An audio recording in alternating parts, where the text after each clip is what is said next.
আশুলিয়ায় নিজের বাবা কর্তৃক মেয়েকে ধর্ষণ করা হয়েছে।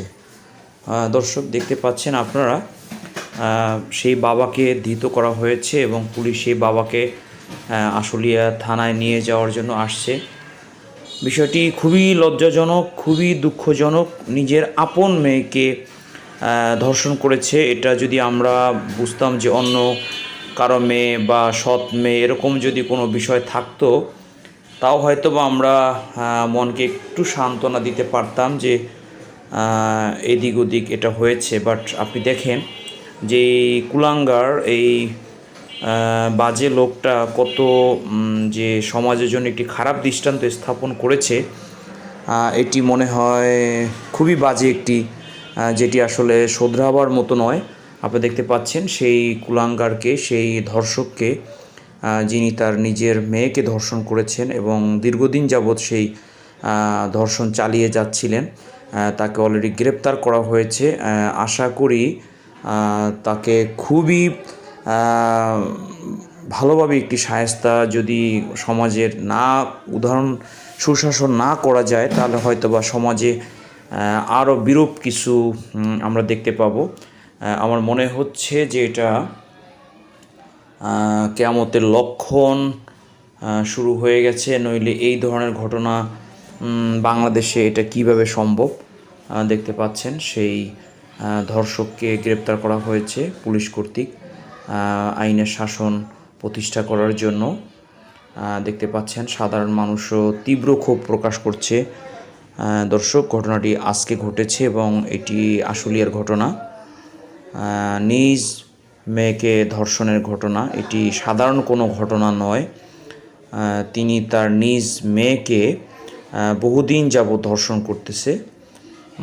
দেখছেন যে সেই ধর্ষককে গ্রেপ্তার করা হয়েছে এবং পুলিশ তাকে ধরে নিয়ে যাচ্ছে। সাথে এলাকায় এটি একটি চাঞ্চল্যের সৃষ্টি করেছে। অনেক মানুষ এ ব্যাপারে তাদের ক্ষোভ প্রকাশ করেছে এবং এই ধর্ষককে আইনের মাধ্যমে কঠিন শাস্তি দাবি করছে। তাদের বুক ফাটা আর্তনাদ, তাদের ক্ষোভ যে এই ধরনের দৃষ্টান্ত সমাজে যদি হয়, এর কোনো সুরাহা যদি না হয়, কোনো আইনি বিচার না হয়, তাহলে হয়তোবা ভবিষ্যৎ অন্যান্য যে বাবারা আছে তারাও হয়তোবা তাদের মেয়েদেরকে যদি কখনো এই ধরনের দুঃসাহসিক কোনো কাজ, অনৈতিক কোনো কাজ করে থাকেন, তাহলে তারা হয়তোবা সেই কাজে ছাড় পেয়ে যাবেন।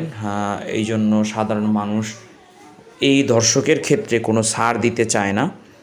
সাধারণ মানুষ চায় যে তার আইনি সঠিক বিচার এবং 1 মাসের মধ্যে সর্বোচ্চ তার যেন তাকে তার যথাযথ আইনিভাবে তার যে বিচার হওয়া উচিত সেটা যেন হয়। কারণ আমরা যদি আমাদের সঠিক বিচারটা না পাই আইন আদালতের কাছে, তাহলে হয়তোবা আমাদের সমাজে এই ধরনের ঘটনা ঘটতেই থাকবে। তখন আসলে সাধারণ মানুষের আর যাওয়ার কোনো জায়গা থাকবে না। দেখতে পাচ্ছেন দর্শক, এই ধর্ষককে, অপরাধীকে, যিনি তার নিজের কন্যাকে ধর্ষণ করছিলেন দিনের পর দিন, সেই ধর্ষক পিতাকে এখন একটু পরেই পুলিশের গাড়িতে তোলা হবে। তাকে আশুলিয়া থেকে গ্রেপ্তার করা হয়েছে, সাভার উপজেলাধীন আশুলিয়া থানার ভিতর থেকে, থানা এরিয়া থেকে। দেখতে পাচ্ছেন যে তাকে পুলিশ অলরেডি গ্রেপ্তার করেছে। সাধারণ মানুষ, তাদের প্রচুর ক্ষোভ, এলাকার মানুষের বুক ফাটা আর্তনাদ। তারা আসলে পুলিশ আসার আগে এই ধরনের বিশৃঙ্খলা এড়ানোর জন্য তারা হয়তো বা কোনো ঝামেলায় জড়াননি।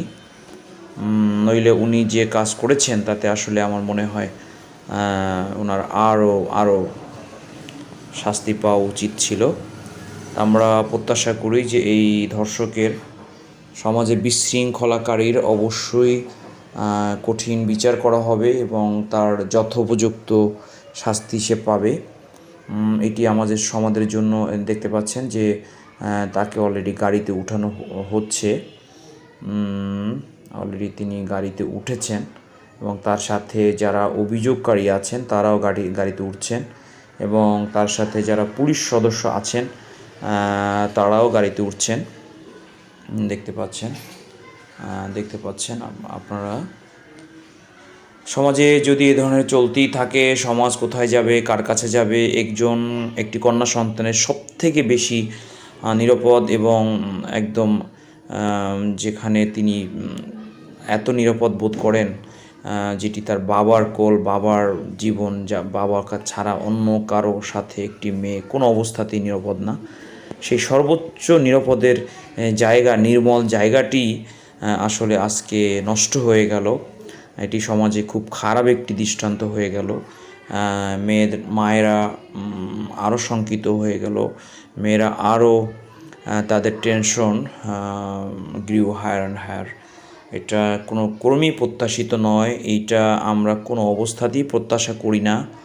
এই ধরনের ঘটনা যেন বাংলাদেশ সহ সারা বিশ্বে আর কোনো দিন চর্চা না হয়, আমাদের সেটি খেয়াল রাখতে হবে এবং এই ধরনের যারা অপরাধী আছেন তাদের শাস্তি নিশ্চিত করতে আইনি ব্যবস্থা নেওয়ার জন্য যতটুকু সাহায্য আছে সেটা সমাজের সকল স্তরের লোকের সেটা মানতে হবে এবং তাদেরকে সহযোগিতা করতে হবে। দেখতে পাচ্ছেন এখন এই যেখানে যারা আছেন নারী পুরুষ এলাকাবাসী, তারা দেখতে পাচ্ছেন যে সে আসামিকে কিন্তু অলরেডি পুলিশ নিয়ে যাচ্ছে। এখানে অনেক উৎসুক জনতা যারা ছিছি করছেন, ঘৃণা করছেন, তারা অবশ্য এই সাধারণ মানুষ যারা আছেন তারা তার কঠিন শাস্তি দাবি করছেন, তারা ক্ষোভ প্রকাশ করছেন, তারা বলছেন যে এর কঠিন বিচার হওয়া উচিত। উনি বলছেন যে এ ধরনের ঘটনা যেন না হয়। উনি কোনো বাবা তো ভালো মানুষের মধ্যেই পড়েন না। এবং এখানে আরেকজনের সাক্ষাৎকার নেওয়া হবে। উনি বলছেন যে 1 মাসের মধ্যে আমরা এই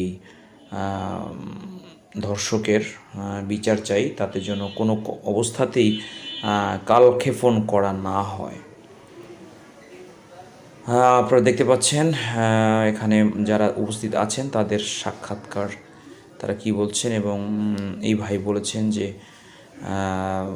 পুলিশ আসার আগেই এটা আমাদের বিষয়টি দেখা উচিত ছিল।